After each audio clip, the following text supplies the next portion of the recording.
ನಮಸ್ಕಾರ ವೀಕ್ಷಕರೇ, ನಿಮಗೆಲ್ಲರಿಗೂ ನನ್ನ ಯೂಟ್ಯೂಬ್ ಚಾನಲ್ಗೆ ಸ್ವಾಗತ. ಬಯಸದೆ ನೀ ಬಂದೆ ಭಾಗ 14. ಇವತ್ತೇನು ಸ್ಪೆಷಲ್? ಮದುವೆಯಾದ ಮೇಲೆ ಮೊದಲ ಬಾರಿಗೆ ನೀನು ನನ್ನ ಮನೆಗೆ ಬರ್ತಾ ಇದ್ದೀಯಾ? ಅದಕ್ಕೆ ಹೇಳಿದಳು ಸಾರಿಕಾ. ಅಷ್ಟರಲ್ಲಿ ಕರೆಗಂಟೆ ಸದ್ದಾಗಿತ್ತು. ಭಾವ ಬಂದರು ಅನಿಸುತ್ತೆ, ಹೋಗಿ ಬಾಗಿಲು ತೆರಿ.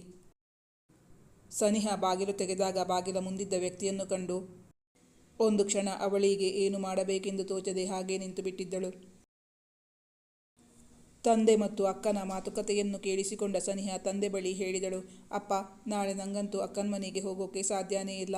ಬಸ್ಸಲ್ಲಿ ಮೊದಲೇ ತುಂಬ ರಶ್ ಇರುತ್ತೆ. ಕೆಲವೊಮ್ಮೆ ನನಗೆ ಕಾಲು ಹಾಕೋಕೆ ಜಾಗ ಇರಲ್ಲ. ನನಗೆ ನಾಳೆಗೆ ಇರೋ ಬುಕ್ಸೇ ಬೇರೆ, ನಾಡಿದ್ದಿಗೆ ಇರೋ ಪಾಠನೇ ಬೇರೆ. ಅಷ್ಟೊಂದು ಬುಕ್ಸ್ ಹಿಡ್ಕೊಂಡು ಬಸ್ಸಲ್ಲಿ ಹೋಗೋಕೆ ಆಗಲ್ಲ. ಮಾತ್ರ ಅಲ್ಲ, ನಂಗಲ್ಲಿಂದ 2 ಬಸ್ ಹಿಡ್ಕೊಂಡು ಕಾಲೇಜ್ಗೆ ಹೋಗಬೇಕು. ಭಾವ ಇದ್ದರೆ ಅವರ ಹತ್ರ ಡ್ರಾಪ್ ತಗೋಬಹುದಾಗಿತ್ತು. ಅವರು ಇಲ್ಲ ಅಂದಮೇಲೆ ನಾನು ಕ್ಯಾಬ್ ಮಾಡಿಕೊಂಡು ಹೋಗಬೇಕಾಗುತ್ತೆ. ಅದೆಲ್ಲ ತಲೆನೋವು ಬೇಡ.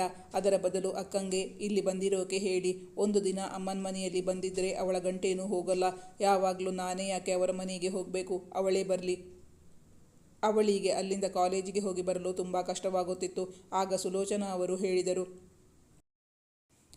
ಅವಳು ಬೆಳಿಗ್ಗೆ ಮ್ಯೂಸಿಕ್ ಕ್ಲಾಸ್ ಮಾಡ್ತಾಳಲ್ಲ, ಮಕ್ಕಳಿಗೆ ಕ್ಲಾಸ್ ತಪ್ಪಿ ಹೋದರೆ ಪೇರೆಂಟ್ಸ್ ಏನಾದರೂ ಹೇಳ್ತಾರೆ ಅಂತ ಅವಳು ನಿನ್ನ ಅವರ ಮನೆಗೆ ಬಂದಿರು ಅಂತ ಹೇಳ್ತಾ ಇರೋದು. ಅದು ನಿಂಗೆ ಗೊತ್ತಿದ್ದ ಮೇಲೂ ಹೀಗೆ ಯಾಕಾಡ್ತೀಯಾ? ಒಂದು ದಿನ ತಾನೇ, ಸಂಜೆ ಕಾಲೇಜು ಬಿಟ್ಟ ಮೇಲೆ ಕ್ಯಾಬ್ ಮಾಡಿಕೊಂಡು ಅಕ್ಕನ ಮನೆಗೆ ಹೋಗಿಬಿಡು. ಸುಲೋಚನಾ ಅವರು ಅಷ್ಟು ಹೇಳುತ್ತಿದ್ದಂತೆಯೇ ರಾಜಶೇಖರ್ ಅವರು ತಮ್ಮ ಮಾತು ಮುಂದುವರಿಸಿದ್ದರು. ನಾಡಿದ್ದು ಬೆಳಿಗ್ಗೆ ನಿಂಗೆ ಕಾಲೇಜಿಗೆ ಹೋಗೋಕೆ ನಾನು ಕಾರು ಕಳಿಸ್ತೀನಿ. ನಿನ್ನ ಸಮಸ್ಯೆ ಸಾಲ್ವ್ ಆಯಿತು ತಾನೇ? ನಾನು ಅವಳ ಹತ್ತಿರ ಮಾತು ಕೊಟ್ಟಾಯಿತು. ನೀನು ನಾಳೆ ಸಂಜೆ ಅಕ್ಕನ ಮನೆಗೆ ಹೋಗು, ಹೇಳಿದರು ನಿರ್ಧಾರದ ಸ್ವರದಲ್ಲಿ. ಅಮ್ಮ, ನಿಮಗೆ ಇಬ್ಬರಿಗೂ ನನ್ನ ಕಷ್ಟ ಅರ್ಥ ಆಗಲ್ಲ. ನಾನು ರಾತ್ರಿ ಓದಿ ಮಲಗುವಾಗ ತುಂಬ ಲೇಟ್ ಆಗುತ್ತೆ. ಅಕ್ಕ ಬೆಳಗ್ಗೆ 5 ಗಂಟೆಗೆ ಎದ್ದು ಹಾಡು ಪ್ರಾಕ್ಟೀಸ್ ಮಾಡ್ಕೋತಾಳೆ. 6 ಗಂಟೆಗೆಲ್ಲ ಮಕ್ಕಳು ಬರ್ತಾರೆ. ಅವರೆಲ್ಲ ದೊಡ್ಡದಾಗಿ ಹಾಡು ಪ್ರಾಕ್ಟೀಸ್ ಮಾಡಬೇಕಾದ್ರೆ ನನಗೆ ನಿದ್ದೆ ಮಾಡೋಕ್ಕಾಗಲ್ಲ. ಮುಂದಿನ ತಿಂಗಳು ಕೊನೆಗೆ ನನಗೆ ಎಕ್ಸಾಮ್ ಇದೆ. ಅಲ್ಲಿಗೆ ಹೋದರೆ ನನಗೆ ಓದ್ಕೊಳ್ಳೋಕೆ ಆಗಲ್ಲ. ನನ್ನ ಕಷ್ಟನ ನೀವು ಯಾಕೆ ಅರ್ಥ ಮಾಡ್ಕೋತಾ ಇಲ್ಲ? ಸಾರಿಕಾ ಬೆಳಗ್ಗೆ ಮತ್ತು ಸಂಜೆ ಮ್ಯೂಸಿಕ್ ಕ್ಲಾಸ್ ಮಾಡುತ್ತಿದ್ದಳು. ಅದರಿಂದ ಬಂದ ಅಲ್ಪ ಸ್ವಲ್ಪ ಸಂಪಾದನೆಯನ್ನು ಮುಂದಿನ ಭವಿಷ್ಯಕ್ಕಾಗಿ ಕೂಡಿಡುತ್ತಿದ್ದಳು. ಸಂದೀಪ್ ಪ್ರೈವೇಟ್ ಕಾಲೇಜೊಂದರಲ್ಲಿ ಪ್ರಾಧ್ಯಾಪಕನಾಗಿದ್ದರಿಂದ ಅವನಿಗೆ ಬರುತ್ತಿದ್ದ ಸಂಬಳ ಕಡಿಮೆ. ಪ್ರೀತಿಸಿ ಮದುವೆಯಾಗಿದ್ದರಲ್ಲ, ಆದ್ದರಿಂದ 2 ಕಡೆಯವರ ಹೆತ್ತವರಿಂದಲೂ ಏನನ್ನೂ ನಿರೀಕ್ಷಿಸುವಂತಿರಲಿಲ್ಲ. ಈಗ ರಾಜಶೇಖರ್ ಅವರಿಗೆ ಮಗಳು ಅಳಿಯನ ಮೇಲಿದ್ದ ಮುನಿಸು ಕಡಿಮೆಯಾಗಿತ್ತು. ಆದರೂ ಮಾವನಿಂದ ಆರ್ಥಿಕ ಸಹಾಯ ಪಡೆಯಲು ಸಂದೀಪ್ಗೆ ಮನಸ್ಸಿರಲಿಲ್ಲ. ಅವನು ತುಂಬ ಸ್ವಾಭಿಮಾನಿ. ಅವನ ಸ್ವಾಭಿಮಾನಕ್ಕೆ ಅದು ಅಡ್ಡಿಯಾಗುತ್ತಿತ್ತು. ನಿನ್ನ ಎಕ್ಸಾಮ್ಗೆ ಇನ್ನೂ 1.5 ತಿಂಗಳು ಇದೆಯಲ್ಲ, ಒಂದಿನ ತಾನೇ, ಹೇಗಾದರೂ ಅಡ್ಜಸ್ಟ್ ಮಾಡ್ಕೊಂಡ್ರಾಯ್ತು. ಒಡ ಹುಟ್ಟಿದವರು ಅಂದರೆ ಒಬ್ಬರಿಗೊಬ್ಬರು ಹೊಂದಿಕೋಬೇಕಮ್ಮ. ನಿಂಗೆ ಅವಳು, ಅವಳಿಗೆ ನೀನು, ಅದುವೇ ಜೀವನ. ಕೋಪಿಸಿಕೊಂಡ ಮಗಳಿಗೆ ಬುದ್ಧಿ ಹೇಳಿದರು ಸುಲೋಚನಾ. ಒಟ್ಟಿನಲ್ಲಿ ನಿಮ್ಮಿಬ್ಬರಿಗೂ ನಾನು ಈ ಮನೆಯಲ್ಲಿರೋದು ಇಷ್ಟ ಇಲ್ಲ ಅಂತ ಆಯಿತು. ಹೇಗಾದರೂ ನನ್ನ ಇಲ್ಲಿಂದ ಹೊರಗೆ ಸಾಗಿಸಬೇಕು ಅಂತ ಹೇಳ್ತಾ ಇರೋದಲ್ವಾ? ಆಯಿತು, ನಾನು ಹೋಗ್ತೀನಿ ಎಂದು ಸಿಟ್ಟಿನಿಂದ ಹೇಳುತ್ತಾ ಕಾಲು ಅಪ್ಪಳಿಸುತ್ತಾ ತನ್ನ ರೂಮಿನತ್ತ ಹೊರಟು ಹೋಗಿದ್ದಳು ಸನಿಹಾ. ಮನಸ್ಸಿಲ್ಲದ ಮನಸ್ಸಿನಿಂದಲೇ ನಾಳೆ ತಾನು ತೆಗೆದುಕೊಂಡು ಹೋಗಬೇಕಾದ ಪುಸ್ತಕಗಳನ್ನೆಲ್ಲ ತನ್ನ ಬ್ಯಾಗಿಗೆ ತುಂಬಿಸಿಕೊಳ್ಳುತ್ತಿದ್ದಳು ಸನಿಹಾ. ಅವಳ ಒಂದು ಸೆಟ್ ಡ್ರೆಸ್ ಅಕ್ಕನ ಮನೆಯಲ್ಲಿ ಇದ್ದುದರಿಂದ ಅದನ್ನು ಪ್ಯಾಕ್ ಮಾಡಿಕೊಳ್ಳಬೇಕಾಗಿ ಬರಲಿಲ್ಲ. ಅಷ್ಟರಲ್ಲಿ ಸುಲೋಚನಾ ಅವರು ಮಗಳ ರೂಮಿಗೆ ಬಂದು, ನಾಳೆ ಅಪ್ಪಂಗೆ ಅಕ್ಕನ ಮನೆ ಕಡೆ ಹೋಗೋದು ಇದೆಯಂತೆ. ನಿನ್ನ ಬುಕ್ಸ್ ಎಲ್ಲ ತೆಗೆದಿಟ್ಟು ಬಿಡು, ಕಾರಲ್ಲಿ ಕಳಿಸಿಕೊಡ್ತೀನಿ ಎಂದು ಹೇಳಿದರು. ಮಗಳಿಗೆ ಮೊದಲಿನಿಂದಲೂ ಸಿದ್ಧಾಂತನ್ನು ಕಂಡರೆ ಆಗುತ್ತಿರಲಿಲ್ಲವಲ್ಲ. ಆದ್ದರಿಂದಲೇ ಇಂದವನು ಅವಳ ಹಿಂದೆ ಬಂದರೂ ಅವನಿಗೆ ಸ್ಪಂದಿಸಲಿಲ್ಲ ಎಂದೇ ಅಂದುಕೊಂಡಿದ್ದರು ರಾಜಶೇಖರ್. ಅಂದು ಕಾಲೇಜ್ನಲ್ಲಿ ಮೊದಲ ಪೀರಿಯಡ್ ಲೆಕ್ಚರ್ ಬಂದಿರಲಿಲ್ಲ. ಫ್ರೀ ಬಿಟ್ಟಿದ್ದರು. ಕೆಲವು ಮಕ್ಕಳು ಲೈಬ್ರರಿಗೆ ಹೋಗಿ ಕುಳಿತು ಓದಿಕೊಳ್ಳುತ್ತಿದ್ದರೆ, ಇನ್ನು ಕೆಲವರು ಬೆಳಗಿನ ತಿಂಡಿ ತಿಂದಿಲ್ಲವೆಂದು ಕ್ಯಾಂಟೀನ್ನತ್ತ ಹೊರಟಿದ್ದರು. ಮನಸ್ವಿ ಗೆಳತಿಯ ಬಳಿ ಬಂದು ಹೇಳಿದಳು, ಸಾನು, ನಿನ್ನತ್ರ ಸ್ವಲ್ಪ ಮಾತಾಡಬೇಕಾಗಿತ್ತು. ಮಧ್ಯಾಹ್ನ ಊಟದ ಟೈಮಲ್ಲಿ ಮಾತಾಡೋಣ ಅಂದರೆ ಆ ನಿಖಿತಾ ನಮ್ಮ ಜೊತೆನೇ ಬರ್ತಾಳೆ. ಬೆಳಗ್ಗೆ ಏನೂ ತಿಂದಿಲ್ಲ, ಹಸಿವಾಗ್ತಾ ಇದೆ ಅಂತ ಕ್ಯಾಂಟೀನ್ ಹತ್ರ ಹೊರಟಿದ್ದಾಳೆ ನಿಖಿತಾ. ನಾವಿಬ್ಬರು ಆ ಮರದ ಕೆಳಗೆ ಕುಳಿತು ಮಾತಾಡೋಣ. ಇಬ್ಬರು ಮರದತ್ತ ಹೊರಟರು. ನಿನಗೊಂದು ಗುಡ್ ನ್ಯೂಸ್ ಇದೆ, ಅದನ್ನು ಹೇಳೋಣ ಅಂತ ನಾನು ಇಲ್ಲಿಗೆ ಕರ್ಕೊಂಡು ಬಂದಿದ್ದು. ನೀನು ಹೋದ್ಮೇಲೆ ಅಪ್ಪ ಈಶ್ವರ್ ಅಂಕಲ್ಗೆ ಕಾಲ್ ಮಾಡಿದ್ರು. ಈಶ್ವರ್ ಅಂಕಲ್ ನಿಂಗೂ ಗೊತ್ತಲ್ವಾ? ಬಳಿಕ ಗೆಳತಿಗೆ ಅವರು ಯಾರೆಂದು ಹೇಳಿದಳು. ಲಾಸ್ಟ್ ಇಯರ್ ನನ್ನ ಬರ್ತ್ಡೇಗೆ ಬಂದು ನನಗೊಂದು ಪಾರ್ಕರ್ ಪೆನ್ ಕೊಟ್ಟಿದ್ರು. ಆ ಪೆನ್ನು ನಿಂಗೂ ಇಷ್ಟ ಆಗಿ ನೀನು ಅಂಥದ್ದೇ ಒಂದು ಪೆನ್ನು ಬೇಕು ಅಂತ ಖರೀದಿಸಿಕೊಂಡಿಯಲ್ಲ. ಗೆಳತಿಗೆ ಅವರನ್ನು ನೆನಪಿಸಲು ಸಹಾಯ ಮಾಡಿದಳು. ಗೊತ್ತಾಯ್ತು. ನನಗೆ ಏಂಜಲ್ ಅಂತ ಅಡ್ಡ ಹೆಸರಿಟ್ಟು ಕರಿತಾ ಇದ್ರಲ್ಲ, ಅವರೇ ತಾನೇ? ಅಂಕಲ್ ಯಾಕೆ ಅವರಿಗೆ ಕಾಲ್ ಮಾಡಿರೋದು? ಅದಕ್ಕೂ ನನಗೂ ಏನು ಸಂಬಂಧ? ಅದರಲ್ಲಿ ಏನಿದೆ ಅಂತ ವಿಶೇಷ? ಅದನ್ನು ಹೇಳೋಕೆ ನೀನು ಇಲ್ಲಿ ಕರ್ಕೊಂಡು ಬಂದೀಯಾ? ನನ್ನ ಗುಡ್ ನ್ಯೂಸ್ ಇದಕ್ಕೂ ಏನು ಸಂಬಂಧ? ಎಕ್ಸಾಕ್ಟ್ಲಿ, ಕರೆಕ್ಟಾಗಿ ಕೇಳಿದೆ. ಅಲ್ಲೇ ಇರೋದು ವಿಷಯ. ಹೇಳ್ತೀನಿ.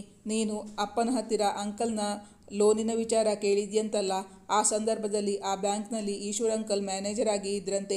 ಅದಕ್ಕಾಗಿ ಅಪ್ಪ ಅವರಿಗೆ ಕಾಲ್ ಮಾಡಿ ಮಾತಾಡಿದ್ರು. ಅವರಿಗೆ ಎಲ್ಲ ವಿಷಯನೂ ಗೊತ್ತಿದೆ ಅಂತೆ. ನಿನ್ನ ಕೆಲಸ ಸುಲಭ ಆಗಬಹುದು ಅಂತ ಹೇಳ್ತಾ ಇದ್ದೀನಿ ಅಷ್ಟೇ. ಇದು ನಿಂಗೆ ಗುಡ್ ನ್ಯೂಸ್ ಅಲ್ಲದೆ ಇನ್ನೇನು? ನಿಂಗೆ ಗುಡ್ ನ್ಯೂಸ್ ಹೇಳಿದ್ದಕ್ಕೆ ನಂಗೇನಾದರೂ ಕೊಡಲೇಬೇಕು. ಯಾವಾಗ ಟ್ರೀಟ್ ಕೊಡಿಸ್ತೀಯಾ? ಗೆಳತಿಯನ್ನು ಕೇಳಿದಳು ಮನಸ್ವಿ.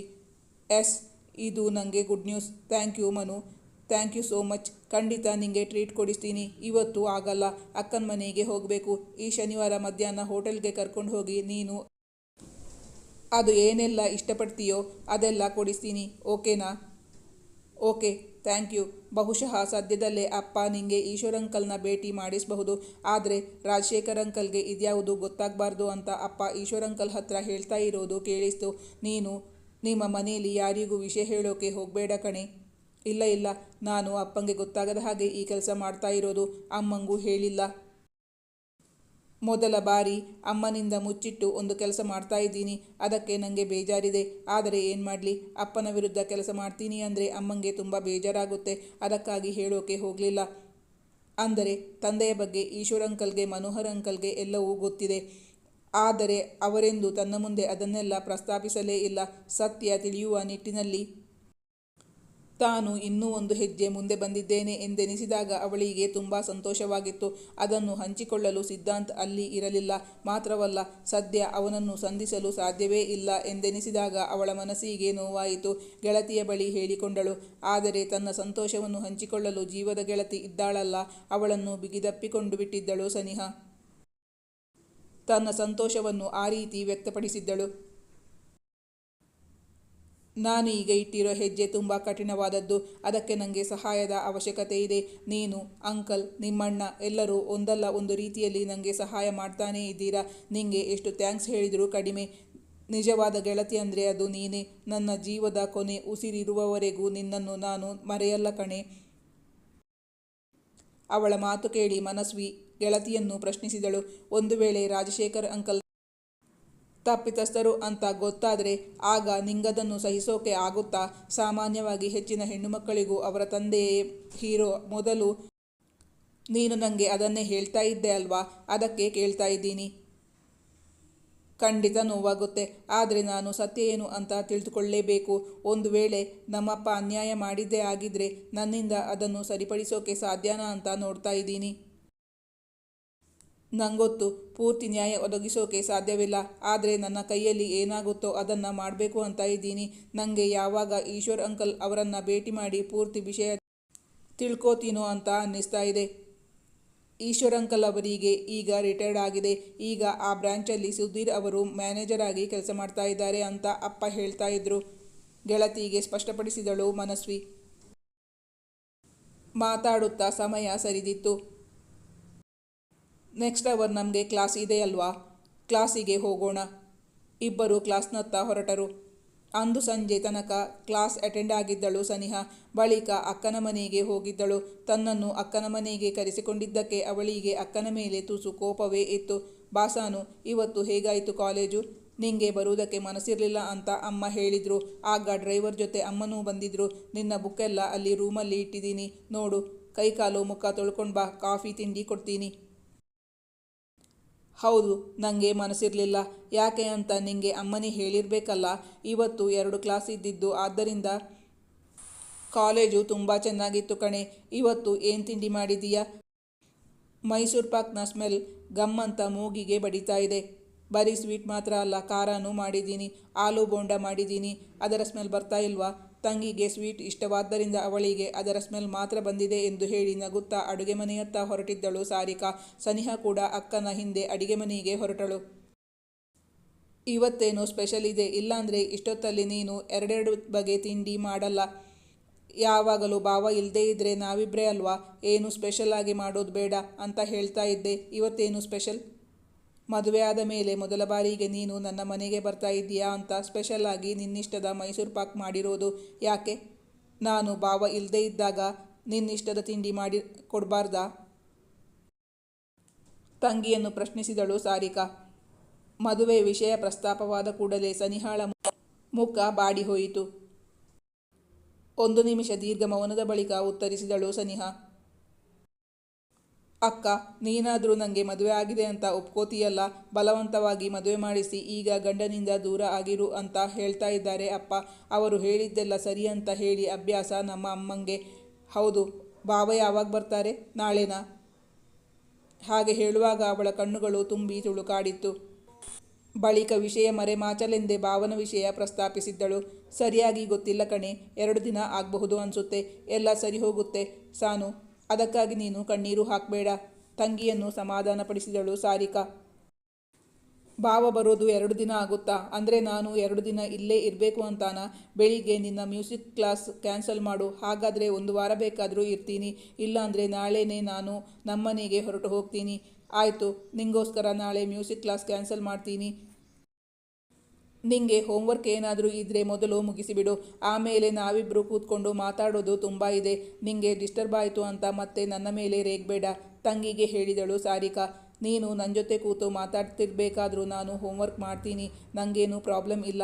ಅಕ್ಕ ತಂಗಿಯರಿಬ್ಬರು ಮಾತಾಡುತ್ತಾ ತಿಂಡಿ ತಿಂದರು. ನಿಜವಾಗ್ಲೂ ತುಂಬ ಚೆನ್ನಾಗಿ ಮಾಡಿದ್ದಿ ಕಣೆ. ನಾನಿವತ್ತು ಬರದೇ ಇದ್ದರೆ ನನಗೆ ಲಾಸ್ ಆಗ್ತಿತ್ತು. ತಿಂಡಿ ತಿಂದು ಆದಮೇಲೆ ನಾನು ಹೊರಗೆ ಹೋಗಿ ಸ್ವಲ್ಪ ತರಕಾರಿ ತಗೊಂಡು ಬರ್ತೀನಿ. ರಾತ್ರಿಯ ಅಡುಗೆ ಮಾಡಬೇಕು, ಹೇಳಿದಳು ಸಾರಿಕಾ. ನಾವಿಬ್ಬರೇ ಅಲ್ವಾ, ಮಧ್ಯಾಹ್ನಕ್ಕೆ ಏನು ಮಾಡಿದ್ಯೋ ಅದೇ ಸಾಕು. ರಾತ್ರಿಗೆ ಬಿಸಿಯಾಗಿ ಒಂದು ಅನ್ನ ಮಾಡೋಣ, ಅಷ್ಟೇ ಸಾಕು. ತರಕಾರಿ ತರೋಕೆ ಅಂತ ನನ್ನ ಅಂತೂ ಕರಿಬೇಡ, ನಾನಂತೂ ಬರಲ್ಲ, ಅಕ್ಕನಿಗೆ ಹೇಳಿದಳು ಸನಿಹಾ. ಸಾರಿಕಾ ಒಬ್ಬಳೇ ಹೋಗಿ ತರಕಾರಿ ತೆಗೆದುಕೊಂಡು ಬಂದಿದ್ದಳು. ಬಳಿಕ ಸಾರಿಕಾ ರಾತ್ರಿಯ ಅಡುಗೆ ತಯಾರಿಗೆ ಹೊರಟಾಗ, ಯಾರಿಗಾದರೂ ಕರೆದು ಊಟ ಹಾಕುವ ಹಾಗೆ ಅಡುಗೆ ತಯಾರಿ ಮಾಡ್ತಾ ಇದ್ದೀಯಲ್ಲ, ಭಾವ ಇಲ್ಲದೆ ಇರುವಾಗ ಯಾರನ್ನು ಕರೆದಿದ್ದೀಯಾ? ಈಗ ತಾನೇ ಭಾವ ಫೋನ್ ಮಾಡಿದ್ರು. ಅವರು ಇವತ್ತು ಊರಿಗೆ ಹೋಗಲ್ವಂತೆ, ಮನೆಗೆ ಬರ್ತಾ ಇದ್ದೀವಿ ಅಂತ ಹೇಳಿದರು. ಅದಕ್ಕಾಗಿ ಅಡುಗೆ ತಯಾರಿ ಮಾಡ್ತಾ ಇದ್ದೀನಿ. ಅವರ ಜೊತೆ ಒಬ್ಬ ಗೆಸ್ಟ್ ಕೂಡ ಬರ್ತಾ ಇದ್ದಾರೆ. ನೀನು ಸ್ವಲ್ಪ ಕೈ ಜೋಡಿಸೆ, ತಂಗಿಯ ಸಹಾಯ ಯಾಚಿಸಿದಳು ಸಾರಿಕಾ. ಇಬ್ಬರು ಅಡುಗೆ ತಯಾರಿಗೆ ಹೊರಟರು. ಅರ್ಧ ಗಂಟೆಯಾಗುತ್ತಲೇ ಕರೆಗಂಟೆ ಸದ್ದಾಗಿತ್ತು. ಭಾವ ಬಂದರು ಅನ್ಸುತ್ತೆ, ಹೋಗಿ ಬಾಗಿಲು ತೆರಿ, ಹೇಳಿದಳು ಸಾರಿಕಾ. ಸನಿಹಾ ಬಾಗಿಲು ತೆಗೆದಾಗ ಬಾಗಿಲ ಮುಂದಿದ್ದ ವ್ಯಕ್ತಿಯನ್ನು ಕಂಡು ಸಖೇದಾಶ್ಚರ್ಯವಾಗಿತ್ತು ಸನಿಹಾಗೆ. ಒಂದು ಕ್ಷಣ ಅವಳಿಗೆ ಏನು ಮಾಡಬೇಕೆಂದು ತೋಚದೆ ಹಾಗೆ ನಿಂತುಬಿಟ್ಟಿದ್ದಳು. ಹಾಗಾದರೆ ಅಲ್ಲಿಗೆ ಬಂದವರಾರು? ಸನಿಹಾಳ ಭಾವನ ಅಥವಾ? ಈ ಕಥೆಯ ಮುಂದಿನ ಭಾಗ ಮುಂದಿನ ಸಂಚಿಕೆಯಲ್ಲಿ ಮುಂದುವರಿಯುವುದು. ವೀಕ್ಷಕರೇ, ನಿಮ್ಮ ಅನಿಸಿಕೆ ಅಭಿಪ್ರಾಯವನ್ನು ಕಮೆಂಟ್ ಮಾಡಿ ತಿಳಿಸಿ. Thank you for watching.